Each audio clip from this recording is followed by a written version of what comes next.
The Sims 3 as a whole was probably the biggest step forward for the Sims franchise. Even though I expressed disappointment in the previous video about The Sims 3, I think this list of good things is the longest list of good and bad from all of the other Sims videos I've made. The Sims 3 had one world that was very prevalent, and that world was create. You had to create a style, create a world, and more, but this video has no point if I start listing everything right now. So, let's skip straight to the good stuff. Before we continue, if you are not yet subscribed, then please navigate your way down to that red subscribe button and give it a click. Then if you could navigate your way to the thumbs up button and click on that, if it turns blue, that means you're successful in supporting me and this channel to continue creating content for you. Now, back to the video. Open worlds. Like the bad version of this video, let's start off with the most obvious thing. Open worlds. Until now, The Sims 3 was the only game to allow you to select a style of play similar to this. This means no more loading screens when traveling between locations, and you can visit any area whenever you want. There was a slight loading feature when you would visit a new lot and the game would take a few seconds to render in the furniture and interior of a lot, but for the most part, that wasn't even a bother to most players. This means that you can buy a car or ride in a taxi and watch your Sims travel to work or school or to the beach, all while your household is still hanging out at home doing their thing. This helped to make your home lot feel more like a welcoming place rather than a prison in previous games. Rabbit holes. I wasn't entirely sure if I should put it in the good or bad video of The Sims 3 because depending on your gameplay and what its purpose is, rabbit holes can be a good thing. I started putting rabbit holes in the bad video as a majority of players disliked them, but ultimately they are beneficial to the game, so I moved it. Sorry not sorry. Rabbit holes acted like a physical representation of your Sims going to work, for example. Unlike other games that were created before or will be made in the future, the Sims were at least given a purpose in which they were needed in order to continue to exist in the lot. I guess players at the time wanted to be more interactive in the game, and by being able to go to work with them seemed like a better option. But with all the lags that came with The Sims 3, would you really want another reason for the game to be slow or lag? No, probably not. In this case, I think of rabbit holes as a positive thing. Shopping! This may be a slight step back from The Sims 2. You can still go to the rack of clothes and a menu will appear, allowing you to outfit your Sims and buy new clothes.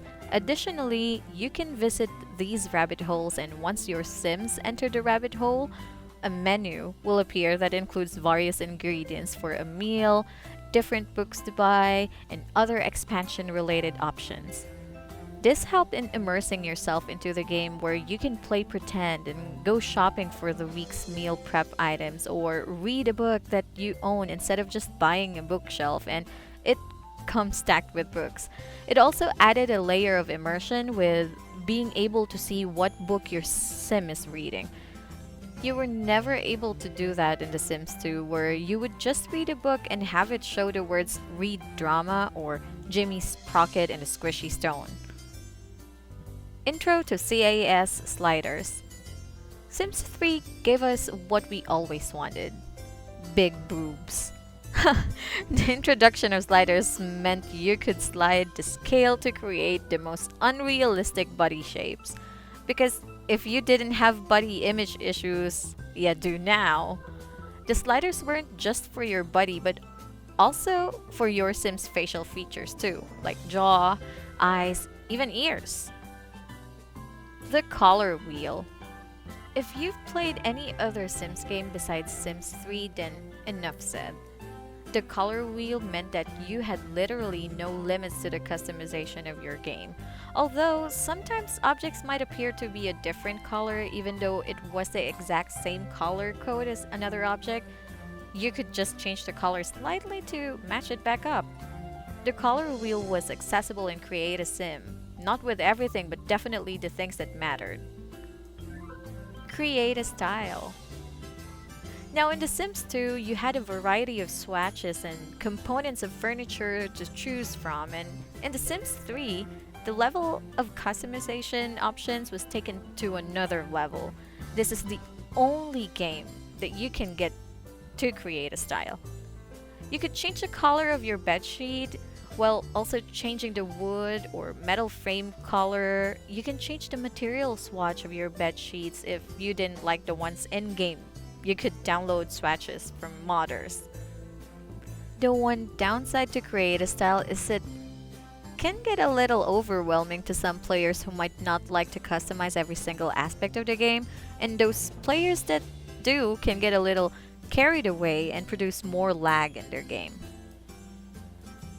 Create a world.